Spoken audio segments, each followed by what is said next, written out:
નમસ્તે. આજનો વિષય છે દીર્ઘદ્રષ્ટિ અથવા તો અગમચેતી, એટલે કે પાણી પહેલાં બાળ, જેને આપણે ઇંગ્લિશમાં prevention is better than cure કહીએ છીએ. સમયનું ગતિચક્ર ફરતું રહે છે. વારાફરતી દરેકનો વારો આવે છે. કોઈ બાકી રહેતું નથી. દીર્ઘદ્રષ્ટિથી જીવન જીવતા લોકો ભૂતકાળના અનુભવો, વાંચન, વિચાર, ધ્યાનથી સાંભળેલી બીજાની વાતો, અંતરસૂઝથી ભવિષ્યનો અણસાર મેળવી અગમચેતીના પગલાં લે છે.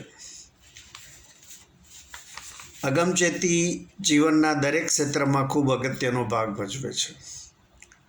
પછી એ આર્થિક બાબત હોય કે આરોગ્યને સંબંધિત હોય કે સલામતીની વાત હોય કે સંબંધોની વાત હોય.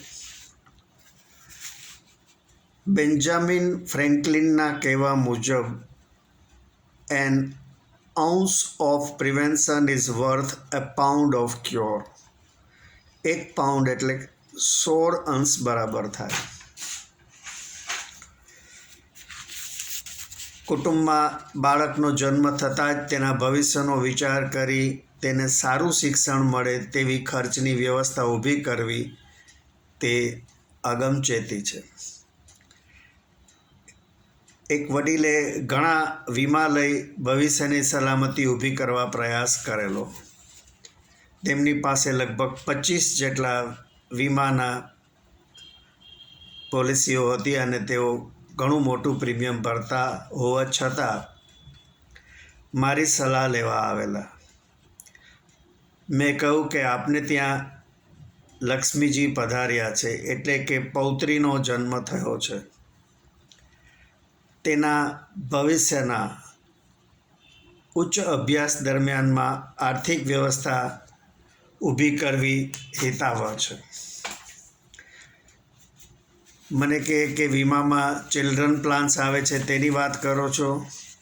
મેં કહ્યું, હું ક્યારેય બાળકોના વીમા લેવાની સલાહ આપતો નથી. બાળકને કંઈ થાય તો શું આર્થિક નુકસાન ઊભું થવાનું. મેં કહ્યું,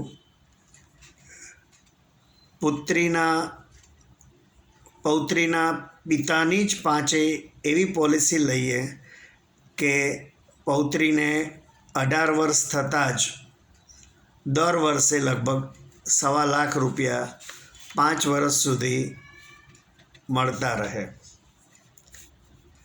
વધારે જો રકમ જોતી હોય અથવા તો વધારે વર્ષ સુધી પૈસા મળે તેવું પણ પ્લાનિંગ થઈ શકશે.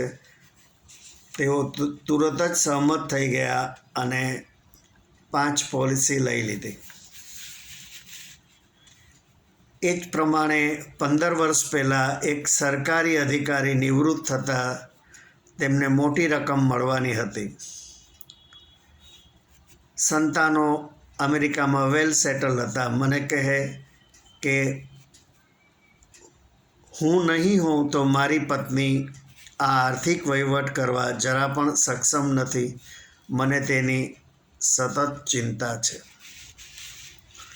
મેં તેમને સૂચવ્યું કે આપના પત્નીના નામે ₹14 લાખ પેન્શન પ્લાનમાં રોકો તો આવતા વર્ષથી જ તમારા પત્નીના ખાતામાં દર વર્ષે ₹1 લાખ જીવન પર્યંત જમા થતા રહેશે, કશો વહીવટ કર્યા વગર અને કોઈ પણ ટેક્સ કપાયા વગર. મને કહે, મારી પત્નીને કંઈ થાય તો. મેં કહ્યું, તમારા 14 લાખ સલામત રહેશે અને નોમિનીને મળી જશે. વધારે રોકશો તો વધારે પેન્શન મળશે. તેઓ એ 14 લાખ રોક્યા અને આજ સુધીમાં લગભગ 16 લાખ પેન્શન મેળવ્યું છે. 14 લાખ તો અકબંધ છે, હજુ આગળ મળીએ રાખશે. આ તો થઈ આર્થિક બાબતોમાં આગમચેતી. પરંતુ કારમાં બેસીને સીટ બેલ્ટ પહેરવો, ટુ વ્હીલર ચલાવતી વખતે હેલ્મેટ પહેરવી, ઘરમાં જે ઇલેક્ટ્રિકલ સપ્લાય છે તેમાં માત્ર એલસીબી જ નહીં પણ વધારાના મલ્ટીગાર્ડ જેવા સેફટીના ઉપકરણો લગાવવા, આ બધાથી ક્યારેક મોટી આફતમાંથી બચી શકાય છે. આરોગ્ય બાબત વાત કરીએ તો યોગ્ય મેડિક્લેમ પોલિસી લેવી જરૂરી છે. ઉપરાંત વારસાગત રોગોની જાણકારી રાખી તેમને દરવાજેથી જ રોકવાનો પ્રયત્ન કરવો ખૂબ જ જરૂરી છે. જો માતા અથવા પિતાને ડાયાબિટીસ હોય તો સંતાનોએ ડાયટ કંટ્રોલ, વ્યાયામ, યોગ વગેરેથી તેને દૂર રાખવાનો પ્રયત્ન કરવો જોઈએ. નહીં કે આવશે તો ગોળી લેશું બીજું શું, એ પ્રકારનો હળવો કન્સેપ્ટ રાખવો ન જોઈએ. સંબંધોનો અતિરેક નહીં પણ મને કોઈની જરૂર નથી તેવું અભિમાન પણ વ્યર્થ છે. દેવું કરી લગ્નમાં લખલૂટ ખર્ચ કરી વટ પાડવો વ્યર્થ છે. મારી માન્યતા મુજબ દરેકના ભાગ્યમાં એન્જોયમેન્ટ અને સંઘર્ષના બેલેન્સનો ફિક્સ કોટા લખેલો હોય છે. પરંતુ તમારે કયું પહેલાં વાપરવું એ તમારે નક્કી કરવાનું છે. મોટે ભાગે લોકો કલ કિસને દેખા કહી એન્જોયમેન્ટનું બેલેન્સ પહેલાં વાપરી નાખે છે અને પછી કલ તો આવે જ છે અને બાકી રહેલું સંઘર્ષનું બેલેન્સ ત્યારે વાપરવું પડે છે.